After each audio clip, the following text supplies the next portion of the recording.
Everybody's in the room, so we can start. Welcome, guys. Yay! Hello.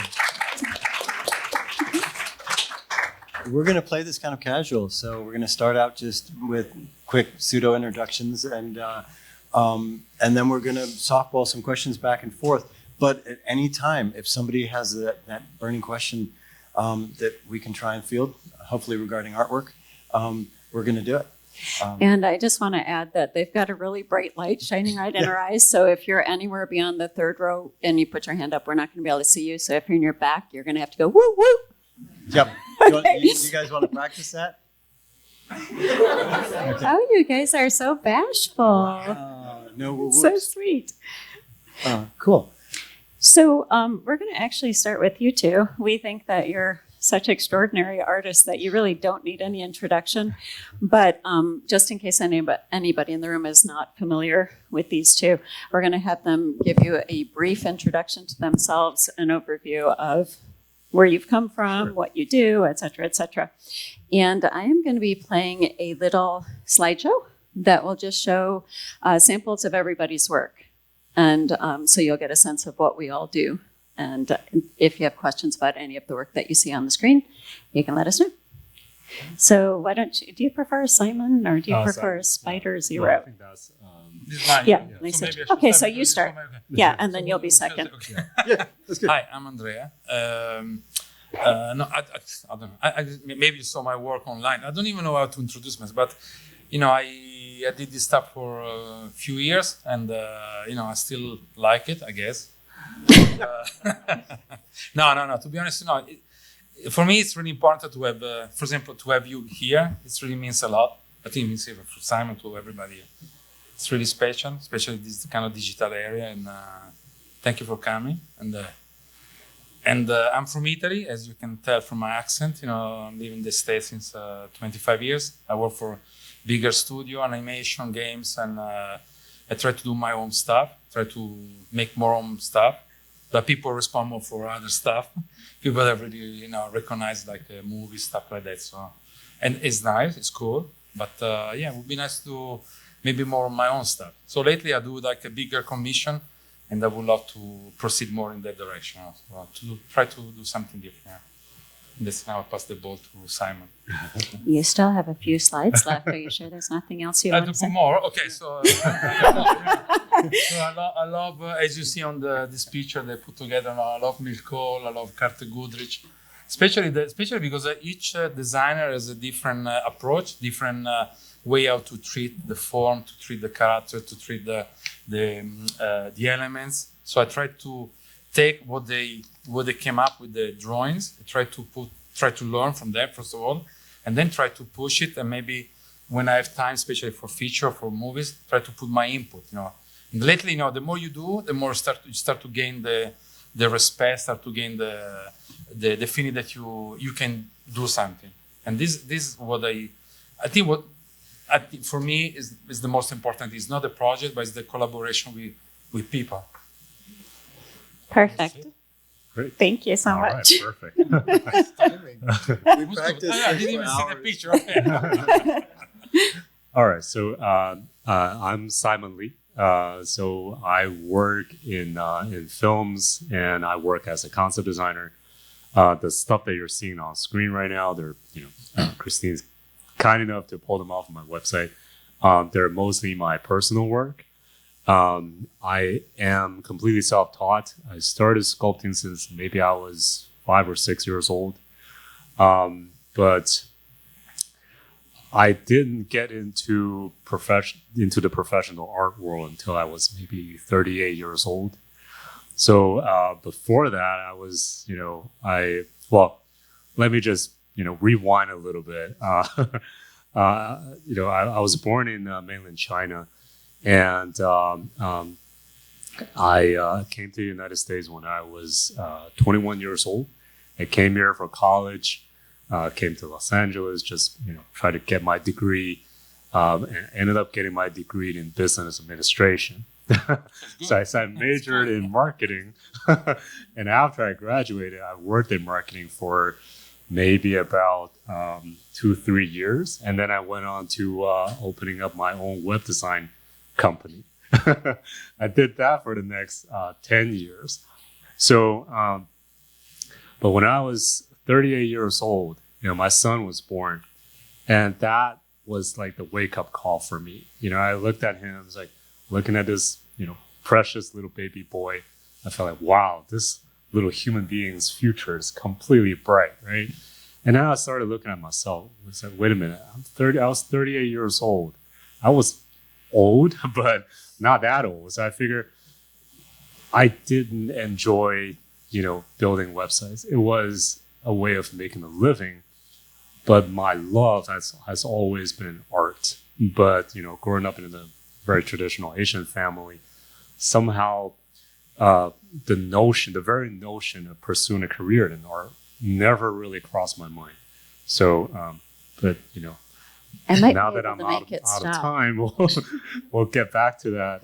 Yeah, sorry. The slideshow kind of runs on its own schedule, Yeah. so we're going to just kind of let it do its thing. Yeah, but that's how basically, what pushed me onto switching career and becoming, quote unquote, a professional artist. You went pretty well. I lucked out.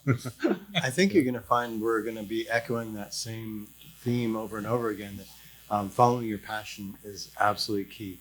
And one of the reasons you guys are all here is because you have a passion for art. So you're going to hear that from each of us over and over again. So common theme. You're up. Oh, Who are you? I'm Colin You're kind Poole. of cute.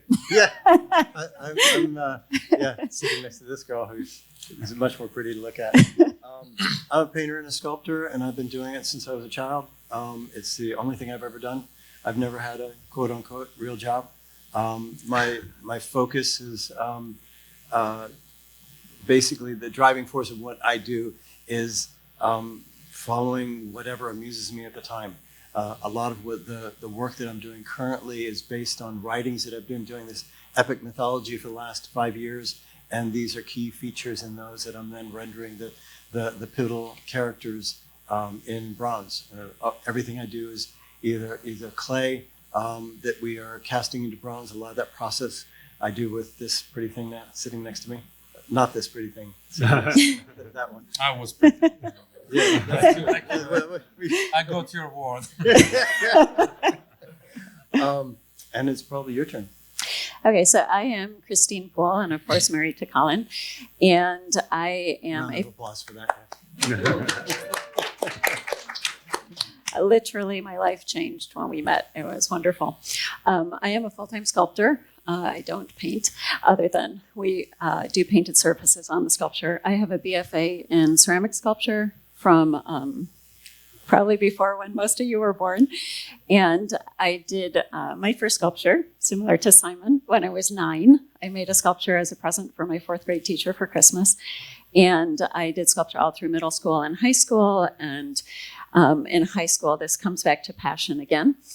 I was advised that if I was going to go into the arts, I probably should have something to fall back on. And so I enrolled in an education class.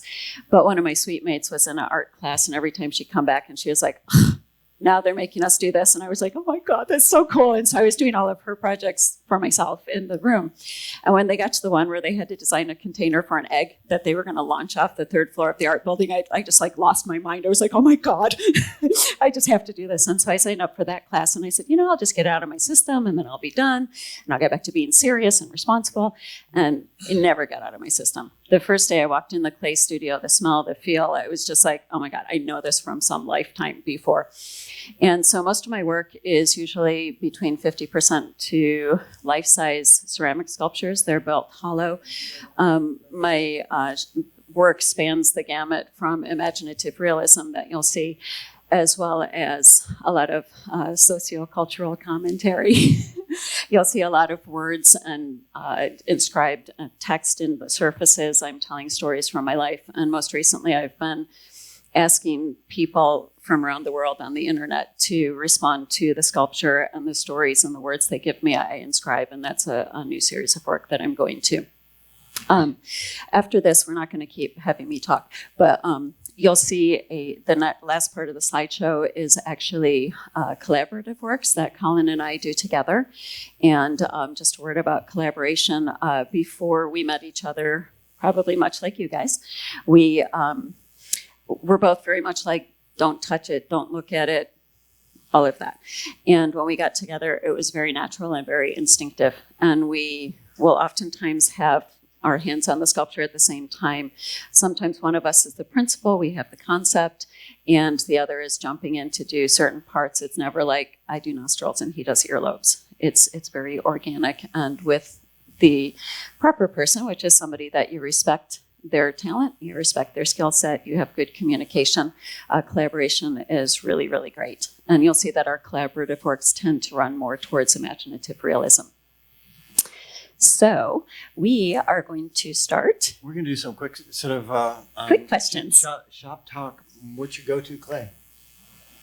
Me? No, I'm looking at you. No. I'm looking at you. Come on.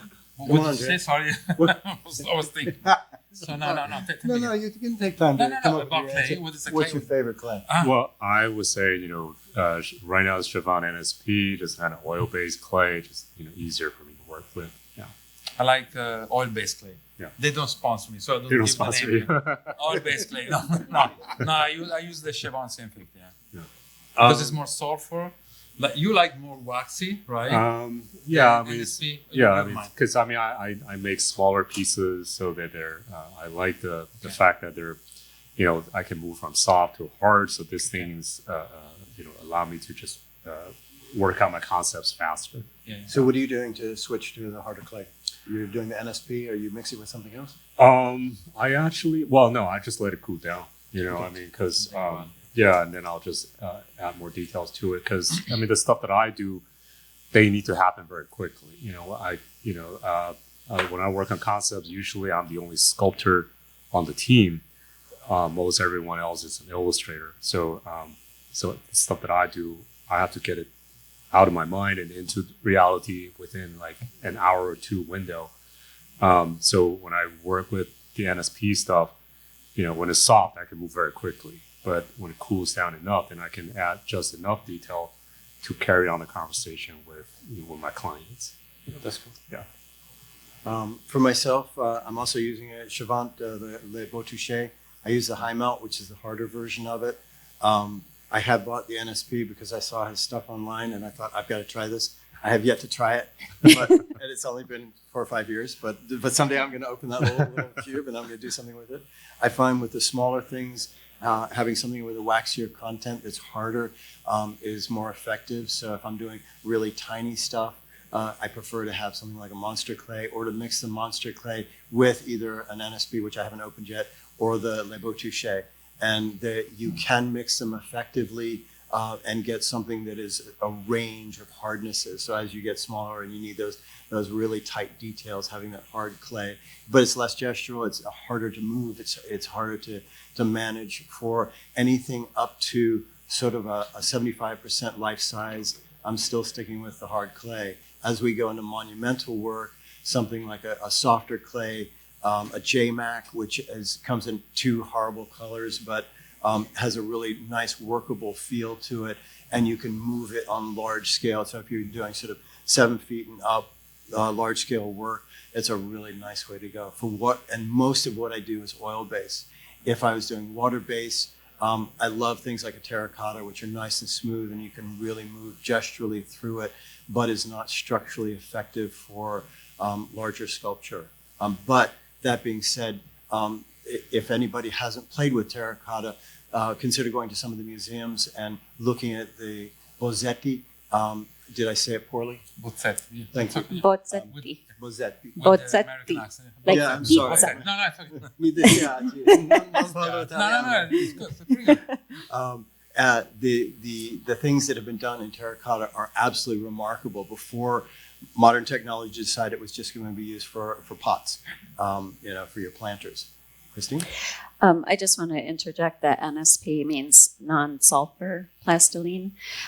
So if you're thinking, so let's just stop for a sec. How many of you in here are 2D artists? Just put your hand up. Great. Welcome to the dark side. How many are digital?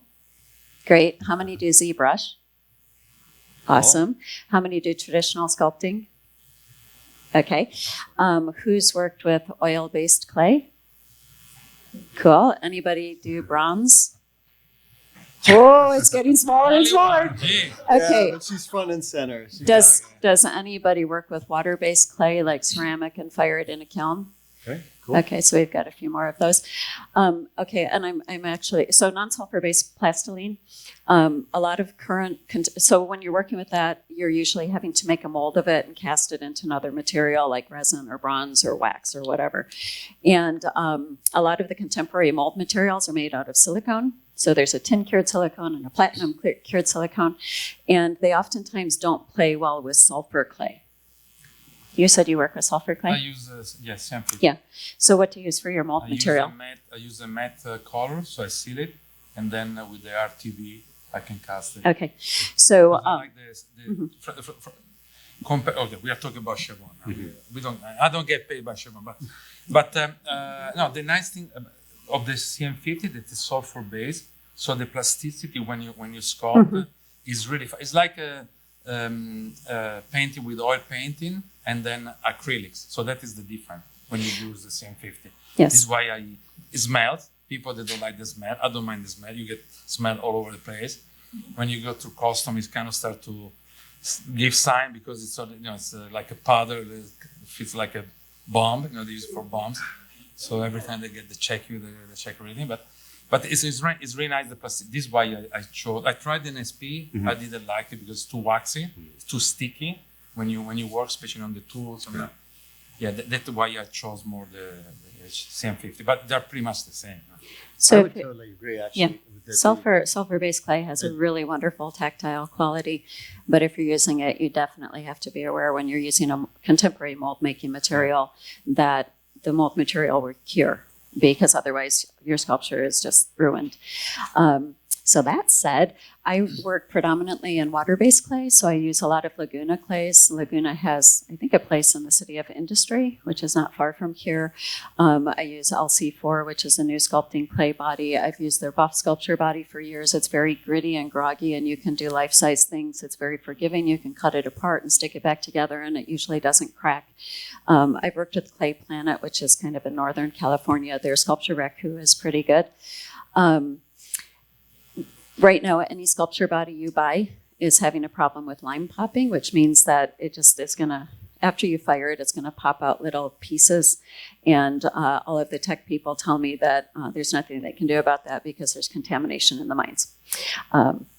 So what I would recommend is seal your sculptures. Otherwise, you'll have to deal with, they're little tiny pops, so it's usually not a big deal unless it's a dark finish. But it can be problematic with It collectors. can be problematic with collectors because it's professionally embarrassing to have them call you and say, hey, there's these little white specks all over the sculpture. And it will ultimately stop. What happens is the little lime particles are absorbing moisture from the atmosphere and they expand and they pop out. And it does stop once all of those close to the surface finish doing that. But water-based clay has a wonderfully tactile quality. If you're just doing little sculptures, sketches, and things like that, I would certainly use one that has a smoother quality to it than the ones that I'm using for the big sculptures. And also, if you're just starting into it, or if you're something you want to play with it, the water-based clay is super inexpensive. It's quick to work with. You don't necessarily we're always thinking about, will explode in the kiln? It doesn't really matter at this point. When you're just starting out, play with it, enjoy something, find what feels good for your hands. And everybody's going to have a different sense for it. I would agree with Andrea that the clay that I use, it is sticky, which is one of its advantages and disadvantages. It gets all over your tools. It's kind of messy, but it's not hard to attach two tiny little pieces by just touching them together. So everything sort of, there's pros and cons to it. And the next one I wanted to ask was, what are our go-to tools? So what's your favorite tools? Usually when I sculpt, I start just with the hands. So I block the form, and then I start to use. I have like a wooden tool, looks like a knife, and I use that one up to almost the final stage. Then when I do little details, I use like dentist tools, metal tools, so to reach the little point that I want to mark more. But if you see my sculpture, they're pretty gestural, pretty like instinctive. So then when I refine the planes, I use pretty much this kind of wooden tools. They don't get really stick with the clay. So with the sulfur, you can really brush the surface. when I do sharp edges, I can sometimes I cut or I use my finger, use a X-Acto knife. They're not special tools. You find your own tools, but the more you sculpt, the more you find your own way how to express what you want to say. Yeah, I mean, my answer would be quite similar to Andrea's. I use mostly my hands as much as I can, and get to a point where because I want to limit the number of tools that I'm using in the beginning, so that I can focus on the big forms. I don't want to jump into the detailing tools too often. That's one of the problems with a lot of the digital artists that I've worked with, because with digital tools you do have the ability to zoom in and out. So people do have the tendency of jumping into details too early on. You need to focus on the big shapes and big forms, get that worked out, so that even if you look at a sculpture from the back of the room, you're not able to see any details. But if the outline is working, then you're on the right track. So it's only then I will start bringing in, some of the more suitable tools, the typical rake tools, the loop tools, spatulas, what have you, just to refine the shapes, refine the planes, and get the details out, accordingly. I think what you said about starting with the large tools is key, and regardless of your medium. If you're doing painting, start with your big brushes. If you're doing sculpting, start with your big tools. And it is easy to get in there with the tiny tools because it's fun, but then you also fall in love with particular passages that you're doing, and you don't want to wipe them out to adjust the big forms. But for myself also, kind of echoing the same thing, the hands are the most important ones for myself. I do find we have bushels of tools. We just scads. It's embarrassing. But of that, there are actually very few that we use all the time. For myself, I love rake tools. I love rake tools with teeth in them. That's my favorite. I like them in different sizes. I like the big ones, the small ones. We have a lot of old Italian tools that were passed down from my grandmother that we then, as we wear them out, we remake them in hardwoods. So there are a lot of handcrafted tools. I like ball tools. I don't know why. It's sort of like the tiny finger. So when I get in there, I have a set of ball tools. But I don't think that you necessarily you need to buy all those tools. You just get some of the basics. Get ones that feel good in your hands. Get ones that you just kind of feel right. And also the size of your hands. Pay attention to that. I've noticed that a lot of tools come out and they're too small for most people's hands. But like Ken's tools, they're a little bit longer. They're good for me. But there are few tools that we squabble over. There's just a couple of them that we're like, okay, you got my tool. Give me back my tool. I would, again, agree. When I'm roughing in a sculpture, I'm using big pedals, big chunky tools that let me really move the clay because I'm working on things that are as big as I am. And I am also I'm not looking at details, I'm looking at gesture, contour, line, shape, form, proportion. I don't care about eyelashes at that stage. I want all of those things to be working. And I move into smaller and smaller tools as I move through the process. And I notice that if I happen to be picking at one little area an awful lot, chances are it needs a major adjustment. Like, you need to just cut that part off and start over again, because you start doing all this little detailing on a part that's midway through the process, something is majorly wrong, and you need to stop and step back. That said, some of my favorite tools with water-based clay, I love mud tools, MUD. They're little kidney-shaped ribs that are actually made for pottery, I believe. I like the yellow hardness and the red hardness. The yellow I use for sculpting. It's beautiful for skin folds, like flesh folds, fat pads. You can stick it in, and you have to kind of bend it like this. I don't have a picture of it, and you pull it up like that, and it just forms the clay in a really beautiful way. And this is one big disagreement we have. I love Philippe Farreau's eye tool. He doesn't make these anymore, but he used to make these little wooden ones, and they had this little spoon on the end. And of course, you use it for an eye, but I use it for hair texture. I use it for ears. I use it for everything. And he can't figure out what in the world to do with the thing. It's a totally useless tool. Yeah. Absolutely. And in terms of where you could look, if you're looking to buy sculpting tools, and I I don't get anything from these people. Sculpture Depot in Colorado, they're online, sculpturedepot.com. They have a lot of great sculpting tools. They have wax tools which work really well. They're very precision for clay as well. I'd also jump in here just to say that there's a vast difference between sculpting tools and pottery tools. Yes. And although when you're looking online, that might be confusing. You don't want to start with pottery tools. They're not geared. They're geared for stability on a spinning object. And that's not, unless you're sculpting in a different manner than we are, that's probably not what you need. And if a lot of you are working on a really tiny scale, like almost miniature, we just came across Ken's tools, and he has a jewelry rake tool, which is like this big, but it still has little teeth, and it's beautiful for forming planes of little tiny faces and little tiny contours. I don't know if you guys have tried that, but it's pretty sweet. I think I was just going to reiterate one of the things you talked about with if something's bugging you during the sculpting process, address it. And if that means lopping it apart and reattaching it, and I've never taken images of Kristine when she's attacking these things. But if it bugs you now, it'll bug you later. It doesn't. The bugging you part doesn't go away. I don't know if you guys feel that way, but yeah, it's easy to say, it's close enough, and then it'll always bug you. Jump in. I was also going to ask about how you guys start, Simon. How do you start a piece?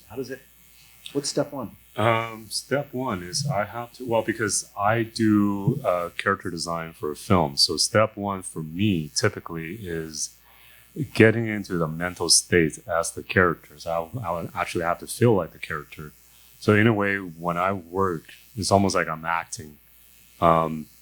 It sounds a little weird, but even when I'm designing monsters, I want to feel like the monster, because when I'm in that type of mental state, I feel like even as I'm speaking about this point, I feel like my body's moving, right? Yeah. Because I want to get into that type of emotional state, so that whatever decision that I make in my characters will be almost like an extension of me. Because when I work, I don't have any references. I don't use any kind of models. I don't do any kind of research. I just start and get into the process. So in a way, I have to be in the right mood to create whatever it is that I'm trying to do. So sometimes, if I'm doing things for a client, that'll be my process. I'll have maybe like a brief, so 1 or 2 sentences, sometimes just a few words, and then I have to visualize what kind of world this character exists in, what kind of behavior it will have to exhibit, and I'll have to deliver it accordingly. So myself will be almost like a performer. I'm not looking in the mirror, but I'm trying to get into the feeling of what this character is doing, or how this thing should behave in that world. So that is how I will handle my clients' work. But with my personal work, is also similar. Like whatever it is that I want to communicate, whatever emotional state, whatever conversation I have with someone that would affect me mentally, and then somehow I would try to channel that through my sculptural work. Yeah, so it's almost like therapeutic in a way. When you're doing, you have some of these pieces that are just absolutely marvelous with the differences between the characters, with the zombies or the endlessly, but they're very individual. They don't look like versions of you. How are you expanding from your internal acting, if you will, to getting all of these very believable changes in features and forms and in a crowd scene? I don't know if I said that well. No, it's perfect. I mean, the way I would approach that, because I work in films, so I always try to look at my work or approach my work from the standpoint of a filmmaker. So I'm always looking at my work from behind a camera lens, if you will. So it's not just, okay, let's do an extreme close-up and try to make this one look good. No, I want to be able to choreograph the entire scene so that, in terms of composition, in terms of character choices or appearances, there is a variation. That character is there for a reason. It serves a purpose because it's part of a cast.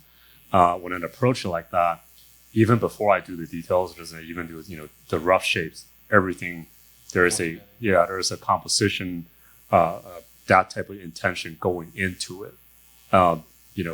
If I get that work out in the first place, then I can, okay, let me just, zoom in on an individual character, try to make it look different and look better.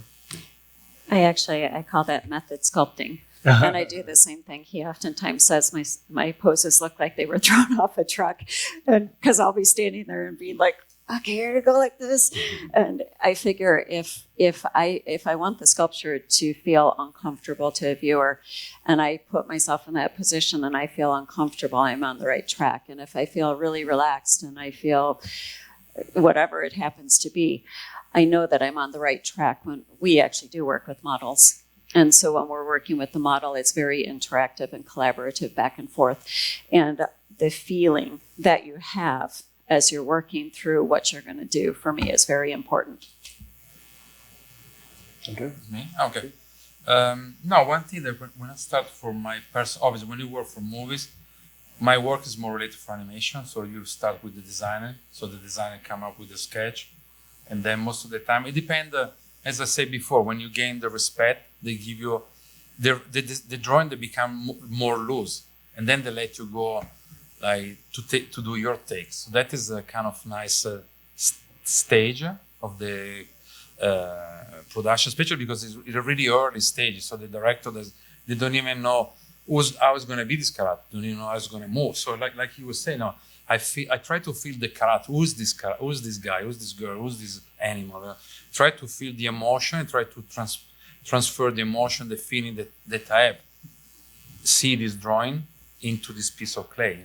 Usually I start with the really rough. You've seen my sculptures. They're really like a chunk, and then every adding part of clay, it kind of suggests you where to go next when you do your own stuff. But even for movies. Then obviously I look at everything, the shape, the silhouette. It's very important. It's really clear, like it was said before. Then it's like a big blocking, and then you start to put it together, feel it, and then you refine where you want to bring the spectator to look in that particular area. Like a Sargent painting, he was really focused on the face and the hands. The rest was all like a shape and like leftover, because then you feel everything. And I kind of like this. The kind of sculptor approach, like a traditional sculptor like Trubiscoy or Bugatti, people like this. If you see their work, try to understand why they did it in that way. Try to resolve the problem, why they did it, in this way. So that is really challenging for me. Try to express in my work, and then even when I see work of other people, try to learn. Try to be positive on your creation. But usually it's really like a quick block, quick emotion. And then, then I pass it to you. I think we should all practice saying Bugatti. Bugatti. Yeah. Bugatti. That was good.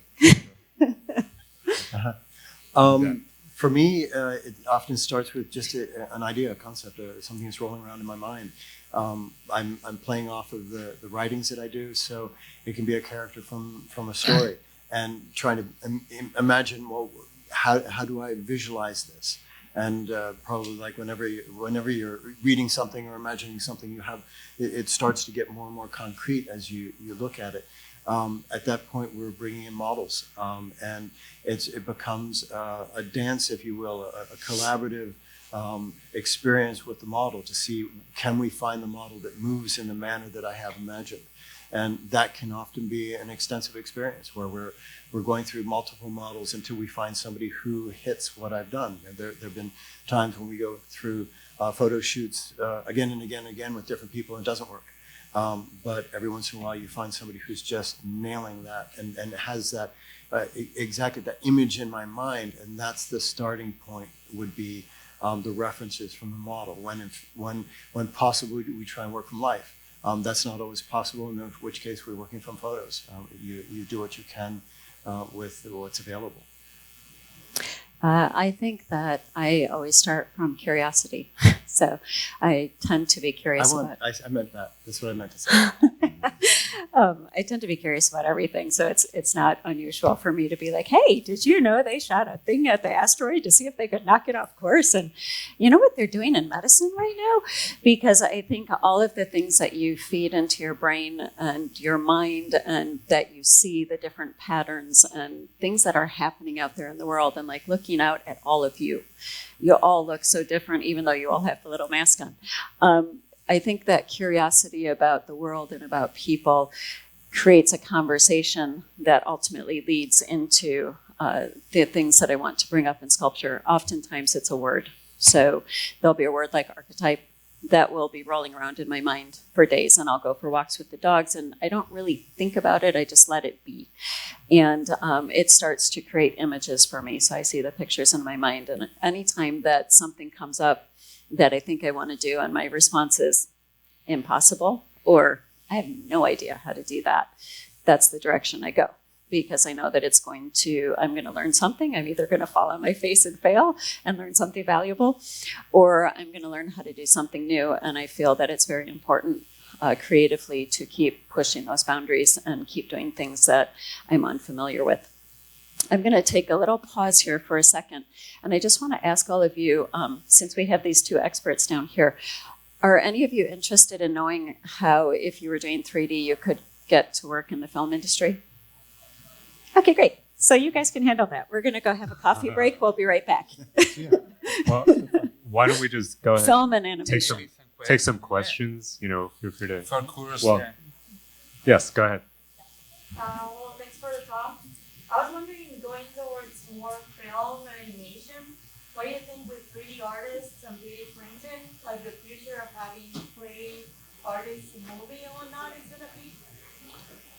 Okay, I'll take that. I mean, ultimately, I think it really depends on the individual. You know, if you have something you need to contribute, you will have your place. You know, I mean, in films or in the entertainment business or in any major organization, right? I mean, there are always these boxes that you have to operate in. If you want to fit in, you have to bend yourself into one of those boxes.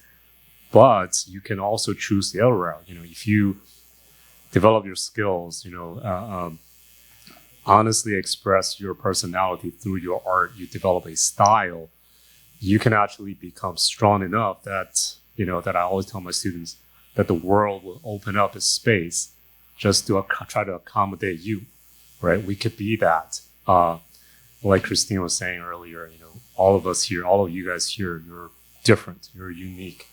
You know, in appearances and in your qualities. If you can turn your art into something like that, it doesn't matter if they're doing 3D printing, if they're doing AI, they're not going to be able to replace you. You know, you have to be able to channel your, I guess, your emotional presence, if you will, into your art. If you can do that, then you're no longer just doing a beautiful model. You're putting part of yourself, you're imprinting part of you into your work, you know, and that, I think, is actually the most beautiful thing and about art, because it is still a human art form, you know, it's this human thing. So technology, personally, you know, I'm not afraid of it. You know, I've been working in films as a clay sculptor for a long time. You know, if I can just focus on contributing, you know, my own individual choices, I think there's still a lot of room for, you know, for the creative individual. Okay. But for animation, you're talking about animation industry now. I'm talking about animation. Lately, you know, there was a boom like 20 years ago, and then there was a lot of requests. Can you hear me? Yeah, I mean, so a lot of requests. So the business was pretty good, even for stop motion. Was all handmade. So they were looking for. Lately, it started to become more and more CG. So, but the thing with CG and traditional, I always say that it's really important if you have a traditional background, because the way you draw, the way you paint, the way you sculpt, you're going to put in your CG model. You're going to put in your anything you do, you know. And then, as you will say, it's important that. What you do is unique. It's you, like he was saying. It's you. It represents this person that is different from the other person. And maybe you have a movie that they want to have this particular artist. They choose this particular artist. Don't copy me or him. You know, be yourself. You know, maybe learn from you, learn from me, learn from me. Right? But then you put together, you mix it, you get this emotion, and it become you. So you're gonna be the new Lee, the new Blasich, the new, you know, all these people. That is is the unique things that we have. This is why we have this master in the past. They will always still there because they were themselves. Nobody was copying. Everybody was taking inspiration from somebody else. Bernini without Michelangelo wouldn't be there. Bernini, we wouldn't be here without Yes. all these masters. So. I think that's beautifully said. That you're building on everyone else, the artists before you and your compatriots, but it's your unique voice which really counts. And as you, if you follow too closely in the footsteps of somebody else, you lose your own voice, and then you become in the manner of, or in the school of, and you are completely forgettable. That being said, if you're bringing your own unique voice, you're really the only one that can do that. There's nobody else that has your vision and your capabilities and your insight. You may be drawing from people who inspire you, but keep it true to yourself. Don't shortchange yourself by thinking that I want to be Spider Zero. Okay, I do want to be Spider Zero, but Just a little bit, just a right? little bit. Just for a day. But I've got his cube of clay. Does that count? Yeah, if you look in the museums in Europe and you go down to the basement floors, you'll see collections of work that say follower of, in the style of. So you don't want to be known through, history And as a literally they follower of Simon Lee. They don't Right. put your name on it. You are forgotten. You're just this random person that nobody cares about. And we deal more with the fine art world, so we're not dealing with film or animation. But I can say from our experience that the more you expand your palette of options, so in this case, you do traditional, but you also can do ZBrush. For us, we of course do bronze, we do ceramic, we do jewelry, type casting. So we have all these skills. So any idea that comes to mind, we pick what area we can best express that from. So if I were trying to get into that, I probably would make sure I knew how to do both styles. And I think that the benefit, without knowing anything about ZBrush, okay, first of all, we know many traditional sculptors that have wonderful lives, creating, miniatures for games, creating stuff for sideshow collectibles. So you can always make it work if you develop your own unique voice, which you guys are saying. But if you are working digitally and you take the time to train yourself traditionally, you have to deal with a really big thing. It's called gravity, right? So in ZBrush, you can make it do whatever you want. And in traditional sculpting, we have to deal with gravity, the fact that clay wants to slump, clay wants to fall over. And there's a certain thing, a reality about weight that I think if you've done traditional sculpting and then you go to do digital, you understand weight and gravity better, and you're probably going to create much better designs digitally. You guys could tell me if I'm wrong, but I think that that's probably accurate. Yeah. And also, I wouldn't get too fixated myself. And again, you guys are going to correct me on this as well. On the medium, find the one that you feel expresses your vision well, regardless of what that is. And I think Simon put it very well that if you put that forward, with clarity in your vision, it doesn't matter as much whether it's digital, whether it's clay, whether it's butter, whatever it is. Just make it happen in something that really works for you. If it really works for you to work in a specific medium, do it. Simon's a perfect example. Both of these guys are pushing against the norm in a world that. Well, you also do. I've seen some digital work of yours, but Converted to the dark side a little bit. but I don't know that it matters that much. It doesn't. Ultimately, it's like earlier when you guys mentioned about tools, what kind of tools you enjoy. It is still just a tool, whether it's digital or traditional. It has to be a part of or an extension of me. When that is the situation, then it really doesn't matter what we're using. I'm going to jump off on a limb and guess that some of you might want to know this. So let's say that they've worked on their skills and now they have their own unique voice and it's fabulous, whatever they're doing, digital or traditional, and they want to get into movies. How did you actually do that? Well, my situation. No, you say because I don't know. To be honest. Well, my situation was a little bit different because like I mentioned earlier, I started, in my late 30s, and I didn't know anybody. I did not have any formal training. I had zero connection in the business. So and plus, I just had a little baby boy, just came into our family, so working my way up was not an option. So at the time, what I did was I basically just, looked at my own skill sets. Okay, so I've been sculpting since I was a kid, and I worked in marketing. I worked in online business.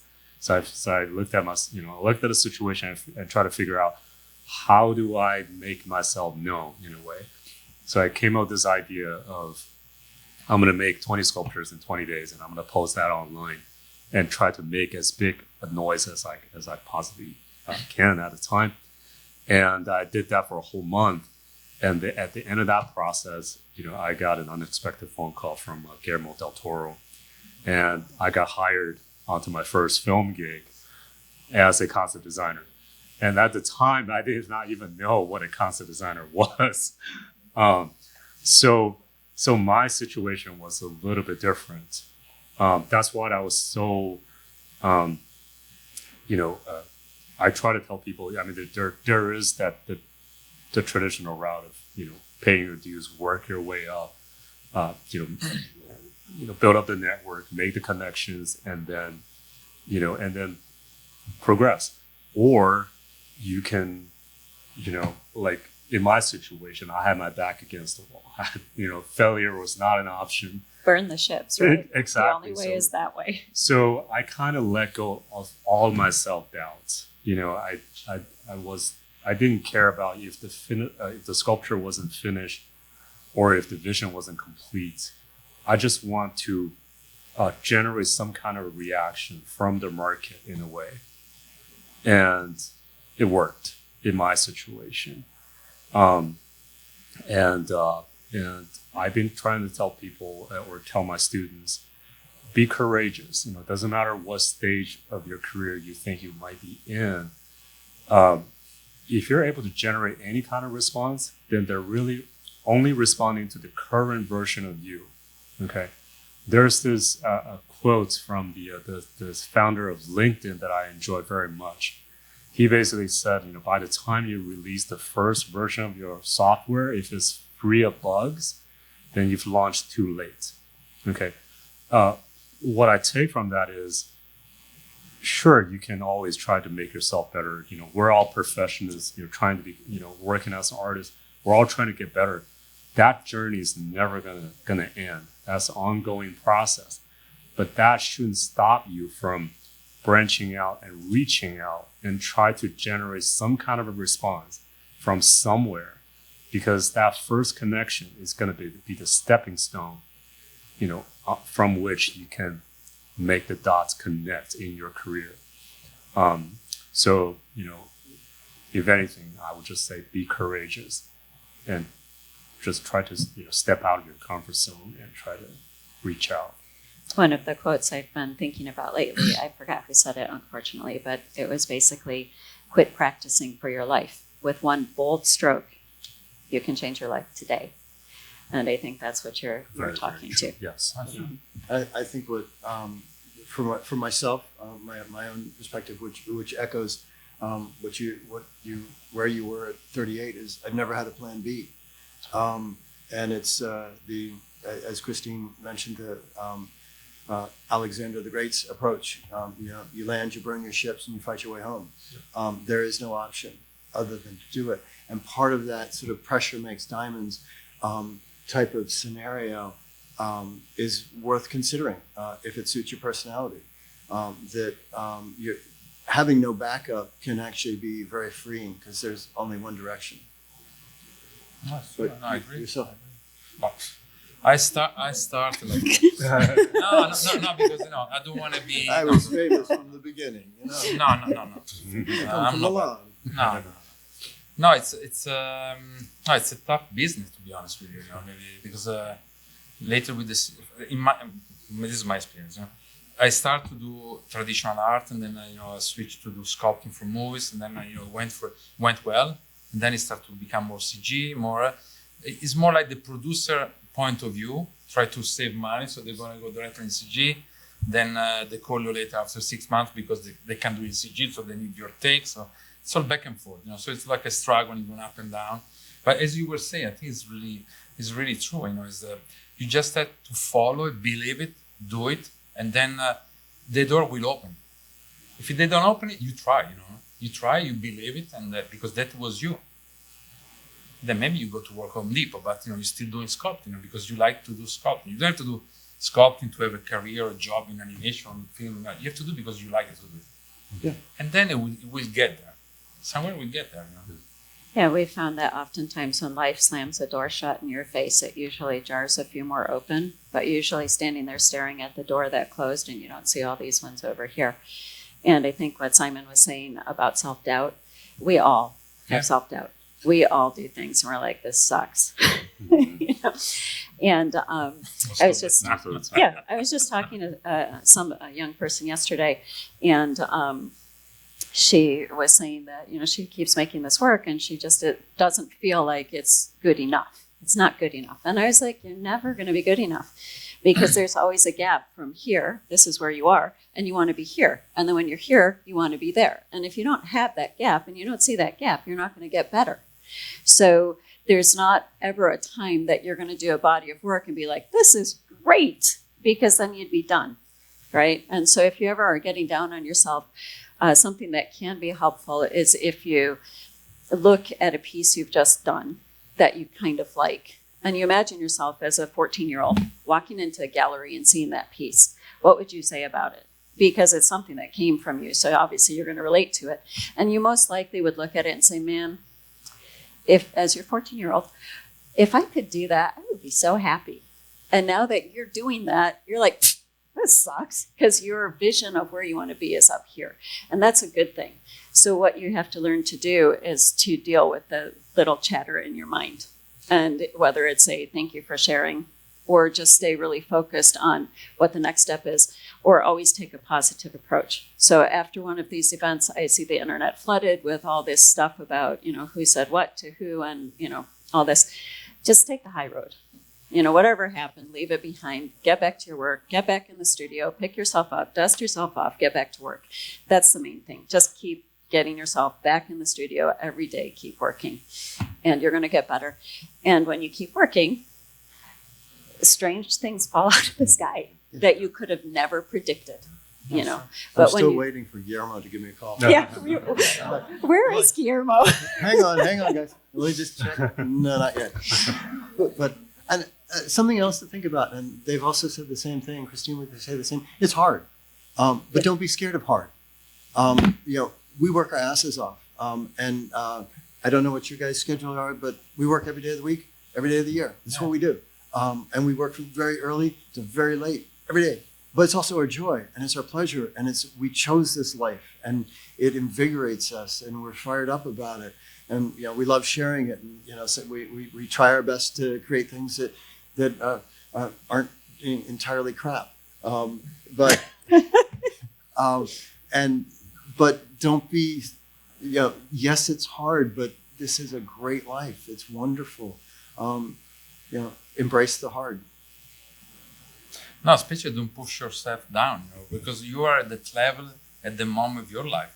Like you were saying, you aim, but maybe you are not there yet, So you have to learn, you have to discover how to get there. And then when you get there, maybe you say, okay, I'm here, and then now what? Maybe there's another challenge, So keep challenge yourself to get to the point where you dream as, Could be working in a movie, you push, you're gonna get to work in a movie. Then you go there, you say, okay, this is really what I want to do. Maybe maybe I want to do something else. So keep your motivated, keep your curious.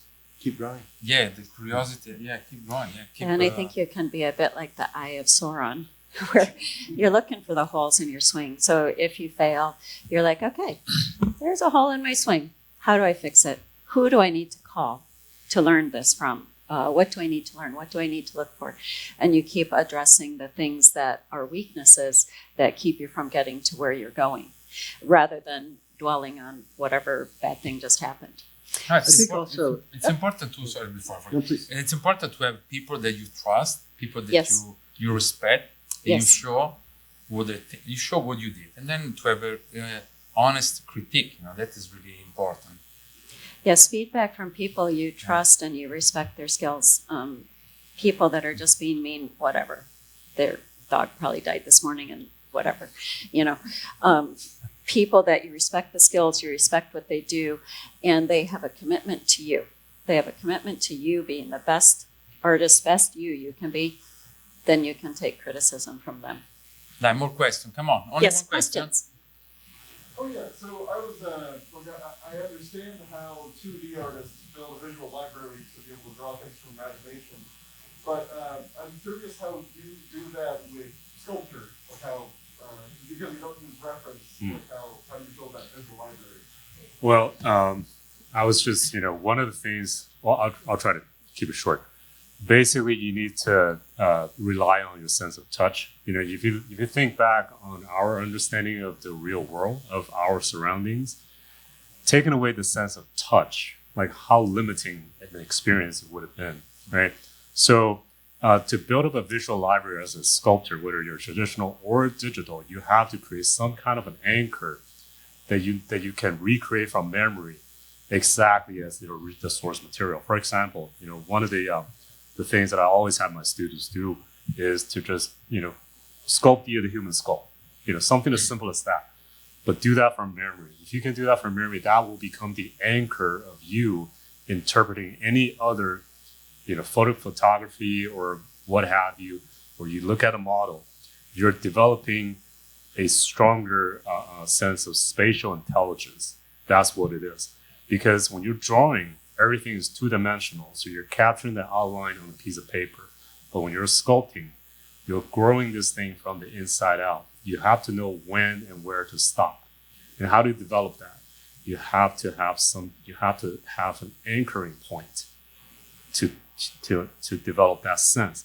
And when you have that ability, you find yourself, wait a minute, I've never sculpted a cougar before. I've never sculpted a giraffe before. But as soon as you see the image, you will have the ability to just sort of, you're traveling within the boundary of where you should go. That's how I, develop my system. I think also if you're considering sculpting looking at it from a 2D person, one of the real huge benefits of sculpture is that it's 3D. And so you can create narrative and story that totally They got them here. shifts. They got good ones down there. They have Hi. strawberry salad. That totally shifts the story. So you can have one story that is apparent on the front, but if the viewer walks around, there's more information that completely shifts the experience of the sculpture. And taking advantage of that and putting things on the front or the money shot that encourages the viewer, whether it's color or a line or a shape or something that they get a glimpse of, that makes them want to walk around to the other side and get the full story. You can really expand the capabilities of the things that you're creating. Okay, questions? More questions? If not, we're going to do our questions. Nope, Okay. there you go. I want somebody in the back to do the whoop whoop thing. I can do it for you. Yeah, do Yeah, it, can do you it. please? Yeah, you. So you guys are working in very large life scale things. Do you guys start with a smaller maquette first? Oh, I wish we did. No, I'm teasing. Oh no, I was like, We do both. in Both, yeah. practical effects, most time when you're building stuff, you start with a maquette and you can scale it up Mhm. slowly, so you're pulling sets. So I'm just kind of curious, what your process is from working from small back to your final scale. You? Me? It depends, and I don't mean to be vague on that. If it's something, for example, for a commission piece, like I think somewhere did we have? Yeah, a there's a picture there? something there, yeah. Like there's a monument of a guy with books and a bunch of stuff, and that we need the nod from the committee. So we're going to be doing something this scale and making sure that everybody is happy with it and delighted. We're then going to take that and bump that up to 7 feet. But that's because we need that interim step, because we don't want to get to the 7 foot and then have somebody say, nah, maybe you should be sitting down. We need everybody's thumbs up on that one. That's actually a really good point that you bring up, though. So if you do a maquette which model at this scale, and think you're going to translate it to 7 feet tall without an intermediary step, the proportions and everything are off. So what you see here, translated to 7 foot or even a life-size sculpture, they'll end up with a pumpkin head, and the arms are too short, and you have to actually scale that up. Your errors in judgment Yes. are expanded and Yes, Yeah. exactly. And I think in terms of how we work, I used to just decide I was going to do a life-size sculpture and just do it. But now I find that there is a wisdom in doing a very quick, what Simon is talking about, clay sketch, mainly because it helps me to understand the weight and the gravity of the piece and where it's going to want to fall on a larger scale. And clay sketches are really fun. They're fast and there's not a lot of commitment to it, and it's just kind of playing with the clay. So I do tend to do a clay sketch of every sculpture that I do now. But it's not a one-to-one. No, it's no, just it's getting just a feel gestural. for what's going on. Yeah, and it also helps me to be able to look at it in the round, even if I have the reference photos all the way around. It helps me to be able to look at the sculpture from all sides to see if there's a lot of flat sides, which are sides that are really uninteresting. And if there is a flat side, we try to, before we commit to the big one, make changes in the design or add something to it, whether in my case it might be text or in his case it might be design embellishments on the surface that will give something satisfying to look at on the side where maybe the body doesn't look so great. Yeah, and that's something To answer the question. So that the innate part of sculpture is you want everything to be delightful 360. There isn't one great money shot. You want to draw people around it. You don't want them to turn and get to one side and go, oh, wow, it's going to flat that way. You'll put that against the wall. Yeah. You mentioned the surface, sorry if you want to say you mentioned the surfaces. I find bronze, I mean, I don't work in bronze at all, so when you guys are doing clay and then trying to think about it's going to be cast in a very different material that reflects very differently and behaves very differently, do you guys treat sculptures differently when you know it's going to get casted initially? I think we actually tend to refine surfaces a lot, whether it's ceramic or bronze. He uses mineral spirits, right, to do the final refinements. I use those mud tools, so I'm actually compressing the surface of the clay, so all the grog and sand gets compressed in. So I think the nature of how we finish sculptures is similar just in terms of our aesthetic. I would say that when I watch him, he will go and refine the surface, get out all of the little washboard things, and then he goes back in with the rake tools and the texture tools and adds the texture back that was there when he was actually sculpting in the first place, because he likes the rake I marks. feel it. I like it to have my own personal sensibility, and I see this in your work as well, is to have the hand of the artist there, so it's not invisible. To have the tool marks and the things that make it. The creative process is still visible there. But I'm not sure that we directly answer your question, but in the back of our mind, we're aware of the end process is going to have coloration to it. So that's in our minds. Now, what that is, since each one is different, but we do know that, yeah, okay, we're going to, and some of that, as we kind of go along, you're like, okay, this feels, this enhances the theme of the piece. Or you can just go white like him. I have a new appreciation for Britney Spears. These things give you a headache. It like squeezes your head. That's why we got the mic. Yeah, I know, you guys got the mics. Any other questions? Come on, guys. If you don't have Yeah, any, we have the more. people, we can't see you, so shut it out. Okay. What do people, or what's something that people don't usually know about professional sculpture? This could be very nice. Don't go for it. I don't know. I guess You go ahead, you they're go ahead. surprised at how good looking we are. Really? Something that people don't know about being a professional sculptor. That is tough. It's not. I think that the physicality. Yeah, it's very physical. No, it's true. It's pretty demanding. It's pretty, especially to try to express an emotion that you have to somebody that maybe they don't even know anything about art. So that is to sell an idea. That could be tricky, but even for a painter. But physically, it's even more. Because you have to sell a three-dimensional, as she was saying, that it looks good from different angles. So and especially when they don't know where the movie or I'm talking about movies, where the movie is going to go, how it's going to look at the end. So you have to try to sell the idea to them that what you did is pretty good choice. Or maybe you do like 3-4 takes, and then they're going to pick. But then when you give more choices, they're going to start. I like a little bit of this, a little bit of that. Then it starts to become this kind of milkshake of sculpture. So usually I try to do one take, the one that you feel the most. Especially the first take is the best one, and then you show that one. This is what I was looking for. Maybe you do the same for feature. Oh yeah, definitely. So are you saying like, That do could be you, the do you want to difficult part, know the secrets of being a professional sculptor? I just wanted to ask something to people about this. Okay, well, for me, I would say, so the guy that you saw up there that is kind of twisted like this is kind of a reclining figure. I don't usually post these things because I'm so pissed that I don't want to take out the camera and take pictures. But I think I cut him apart 7 or 8 times because the clay body kept wanting to slump because of how he's cantilevered like that. And I do post things about, when we've dropped sculptures on the floor and they shatter and how we put them back together and stuff like that. But I forget to take pictures when I'm in the middle of being kind of pissed off. And so in my sculptures, the life-size ones that you see, they've probably been cut apart any number of times where I will, he'll go to the gym and he'll come back and the torso is in one place and the arms are in the other. There's just like body parts everywhere. And then you put it back together again and then it happens again.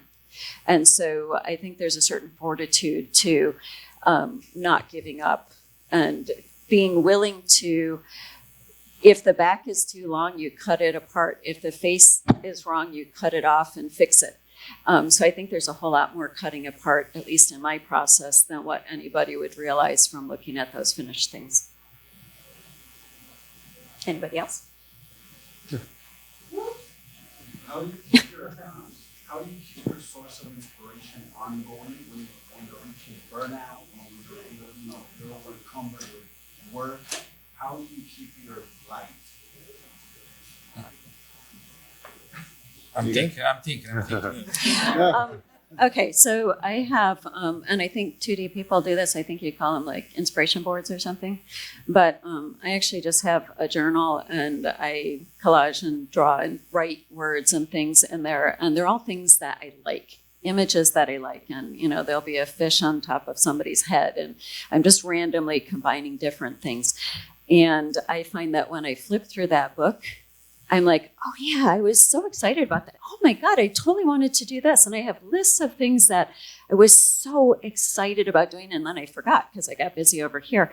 And if I'm really sick of whatever that is, I find that I come back and look at this list of things that I was so excited and so inspired by that I'm like, oh my God, like I could go and do that right now instead of this. And if it's really bad, I do taxes. And then I get sick of doing taxes and I want to sculpt again. No, usually I do when I'm stuck. I go for a walk or bike ride. I Yes. go in the nature. I start to, and I'm usually when you do this stuff, when you do exercise, you are thinking what you want to try to do, what you want to do next, or get the inspiration. And then it's really relaxing. Really kind of give me the energy to go back to the studio and to do a sketch or do something. Or sometimes I work on 3 or 4 different sculpts, Yeah. completely different. And then I leave it there in the corner. And then when you work on one, you start to look, and then you start to turn.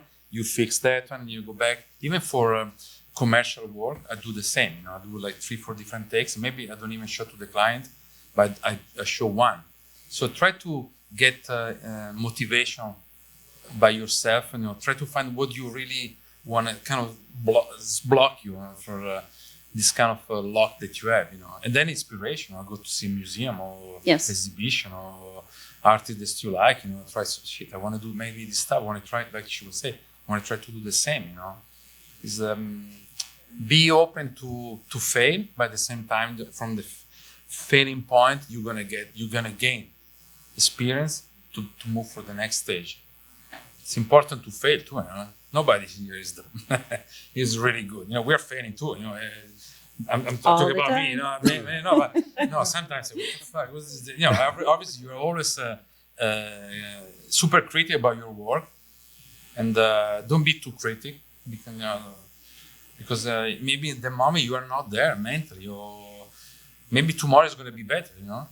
Maybe and don't be too close to the piece that you are doing. Be able to break parts, cut parts, switch parts. At the beginning, I was doing armature really like a human skeleton. Now lately, I just have a hook just to support the clay, and I go with the flow. Usually, I start from the base up, then I put the arms. Because when you have a structure that it's like a house, when you have a foundation that is solid, everything is connected. Everything responds to itself. Every part of the body, every part of the pose, everything has to come together. So don't be stuck with one formula. Experiment different formula, and this is how you put yourself in a different direction. But usually I go in the nature. I try to breathe fresh air. Talk to people. Go to a bar. You have a beer with the friends. Live the moment. Go for a trip. You meet new people, and then that could be an experience. Like you were saying before, it's true. You talk, you inspire. That is gonna be always in the back of your mind. Maybe you have a project about this guy sitting in a chair, and look how everybody sits in a different way. When they tell you, okay, do a character sitting, but okay, how is this character? Who is this character? How old is this character? How young? So try to bring yourself the curiosity.